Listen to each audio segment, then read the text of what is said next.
house guests, welcome to today's Big Brother Canada updates and spoilers. Our house guest of the day is Sweetwater8823, aka Helen. And she was talking about, I let you guys know that I did try out for Big Brother 17. I'm not going to be on it, but she wants to know, how would I do in competitions? That's a really good question. I think I would be pretty good in the mental ones, like memory and, you know, before and after and things like that, because I got a pretty good memory. And what else are you going to do in that house besides study? I mean, really, you got a lot of free time on your hands. And I'm a very good studier. But physical competitions, I think maybe I'd be okay in some of the endurance ones because I'm like a tiny person. But like the really physical ones where there's like a lot of running and stuff, I would suck. Alright, so before I get into today's meat and potatoes, I just want to thank you guys who submitted your house guest of the day requests. I have a lot more now, so that's fun. But keep submitting because I still have lots of spaces open, so get those emails or private messages in. Alright, so yesterday they had nominations and Zach nominated Jordan and Godfrey, and I guess Zach was trying to make the ceremony a little bit more fun. So when he nominated Godfrey, he was like, nap time is over, and he tried to be all cool about it, but then afterwards he was like, was I too harsh? Was that mean? Oh. So he was like freaking out about it. So obviously Jordan and Godfrey are just pawns this week. Zach's real plan is to backdoor either Bruno or Bobby, and the Bruno, Bobby, Godfrey, all of them think that the real plan is to backdoor Kevin. So, whoa, somebody's getting backdoored, maybe. So it's gotten to that point in the game where the house guests are making their own deck of cards out of household objects. Usually it doesn't happen this early. Are they that boring?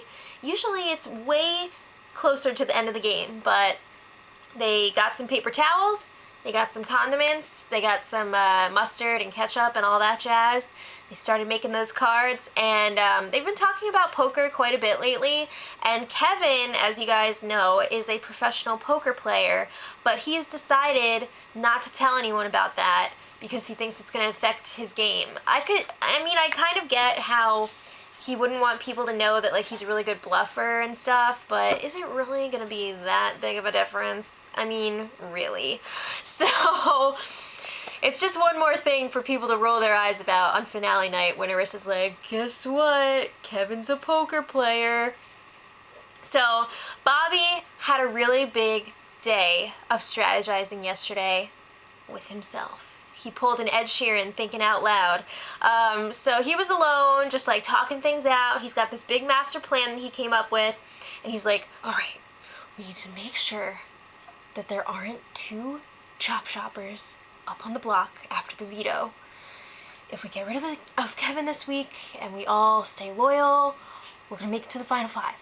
We're gonna make it to the final five. And then he's talking about this pentacut plan that he came up with. He's so freaking proud of it. It's so sad, but he's just like sitting there like, yeah, this is really good. I gotta work on my presentation. I gotta make sure it sounds really good and I do a good job when I tell everyone about it. So his pentacut plan is to have each member of the Chop Shop individually get close to one non-member. So like everyone has their go-to person outside of the alliance, just in case someone from the Chop Shop is not HOH. So then they can control kind of who goes up on the block. So he wants his go-to person to be Godfrey. He wants Zach to be with JP, Bruno with Brittany, Ashley with Peely, and Willow with Sarah. And he was like, yeah, the idea is to have it like not seem random, like it's gotta be stuff that makes sense and blah blah blah. So we'll come back to the pentacut plan later. It's pretty hilarious. So Bruno and Jordan had a little, I can't even call it a strategy session. It was a BSing session. It's just so weird to see these two even talk game with each other because it's just really awkward. So they're like, yeah, the plan to backdoor Kevin this week is going great so far. It's all good. And then Bruno's like, Jordan, if you're still up on the block for some reason against Godfrey, like you're good. I'll vote out Godfrey to keep you. Okay. So then they're talking about next week's plan, and Bruno is like, yeah, I think we really need to take out a girl next week because the numbers are getting a lot closer and we can't be outnumbered by the girls. Now, I'm hoping that Bruno is not serious about this and he's just messing with Jordan, because I'm going to be really disappointed in Bruno if that's his real plan. I don't think it is, but you never know. So Bruno and Godfrey were then talking about strategy, and Bruno's like, yo, we need to flip the script this week and get rid of Jordan somehow, because it would be awesome. So if they get rid of Jordan, then that's like Zach's right-hand man. He needs him in this house. So if Jordan goes, that's a really big deal. So, I mean, it's almost as good as getting rid of Zach. Almost. So they think maybe it will be possible if they could pull in like Kevin and Sarah. I don't think so. I think maybe they'd have a good shot with Sarah and Brittany, but Kevin, they're convinced that they'll be able to pull him in by being like, oh yeah, you were the backdoor target the whole week. You were going to be gone.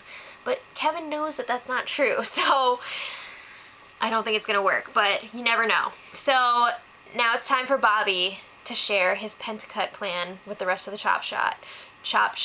So he's like trying to organize this big meeting. He's like, yeah, we gotta get everyone together. That's not gonna happen because this alliance doesn't really exist anymore. So he's going around telling everyone, like individually or like a small group. The funniest ones, when he was talking to Willow, he told her the plan, and then Willow was like, isn't that what we've already been doing? Like, we're already doing that. And then when he was telling Zach, oh my god, Zach was just like, yeah, I like that, for sure, 100%. I like that, yeah. You know he's not. It's not. Alright, so it was a real banner day for Bobby. Not only did he come up with the genius Pentacut plan to get the Chop Shop to the final 5, he also broke off half of one of his teeth opening a bottle of beer. Are you serious? He was like, oh, it's not a big deal, like, the tooth was already dead anyway, whatever. I guess he never read that Dr. Seuss book about teeth that's like, don't open bottles with your teeth, because it's dumb. Yeah, it's messed up. Alright, so moving on. Zach tells Ashley and JP about Bobby's genius Pentacut plan, and I was thinking that these three were just going to crack up about it for a while, but Zach started to get really, like, when he was talking about it, he was like, I just feel so bad, like, turning on the guys this early, especially Bruno. You need to freaking man up. Remember pre-season when we were talking about the house guests and we found out that Zach sent Peter that tweet that was like calling him a little bitch and stuff? Come on. Alright, so Jordan is like, well, man, it's your HOH. Like, if you don't want to go through with this, you don't have to. And Zach is like, no, it must be done. But I hope you all realize what I'm doing for our alliance. So Ashley and JP are like, yeah, we support you no matter what, like, chill the F out. Alright, so Big Brother had a huge surprise for the house guests today. They were all sitting around playing with their dirty mustard cards, and then all of a sudden, Big Brother puts up on the big screen in the living room the first 5 evictees competing to come back into the game. So they only got to see a short video clip, but it did look like they were doing some sort of endurance competition where they were like hanging on a rope or something. I don't know. It definitely looks like one of those challenges that will be better for like a smaller person. So, I don't know. Neha, Sindy, we'll see. I don't know. But the house guests were all freaking out. They were all like, oh my god, I knew it, I told you. And then they were all agreeing, like, whoever comes back in the house, they're going to go after them immediately. They have to get rid of them. So they come up with a top 11 alliance. Woo! Alright, so Zach, this just sends him into overdrive, into freak out mode. He's second guessing his plan to backdoor Bruno. He's like, I don't know if this is a good idea. How would this not be a good idea? I feel like this would make you want to get out someone like Bruno even more. What if, like, Greg comes back? You really want that? Come on. So Jordan and Sarah are, like, reassuring him, no, this is good, like, it's gonna be okay. They think that Sindy is probably gonna come back. They think she's, like, the endurance queen. So they're like, oh, well, we're really close with Sindy. It's all good. Don't worry about it. Seriously, Zach needs to chill out. But they're all like freaking out about who's gonna come back. Some of them are nervous because they had some questionable goodbye messages. They're not sure if the house guests have seen them. And they don't know when this person is gonna come back. Is it gonna be before the POV, after the POV? Is it not gonna be until like the end of this week's cycle? Like, what's the deal? And I'm wondering that too. We are completely in the dark about what's going to be happening.